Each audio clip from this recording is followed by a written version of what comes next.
Hi friends, எல்லோரும் எப்படி இருக்கீங்க? இங்கே பாருங்கள், சூப்பராக இருக்குது பூஜை கூடை. இது வந்து கோயிலுக்கு போனப்போ விற்றுக்கிட்டு இருந்தாங்க. அங்கே தான் வாங்கிட்டு வந்தேன். இந்த கூடை வந்து 100 ரூபா. இது வந்து பார்த்திங்கன்னா ஒயரில் தான் செஞ்சிட்ருக்காங்க. இது வந்து ரொம்ப மெலிசான ஒயரில் செஞ்சிட்ருக்காங்க. ரொம்பவே சூப்பராக இருந்துச்சு. இது வந்து பார்த்திங்கன்னா மண் சட்டி. ரொம்ப சின்ன சைஸில் எனக்கு ரொம்ப பிடிச்சிருந்துச்சு. அதனால் இதையும் இப்படியே வாங்கிட்டு வந்துட்டேன்.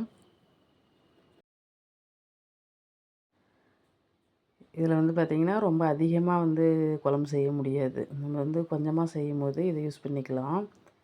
ரொம்பவே நல்லா இருந்துச்சு. அதனால தான் இதையும் வாங்கிட்டு வந்தேன். இது எப்படி இருக்குது அப்படின்னு சொல்லுங்கள். இந்த மண் சட்டி வந்து 2, 3 சட்டி வச்சுருக்கிறேன்.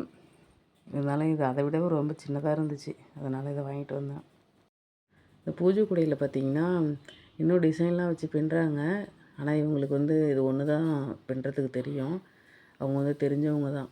அதனால் இந்த கூடை ரொம்ப பிடிச்சிருந்துச்சு. இதனால் வாங்கிட்டு வந்துட்டேன்.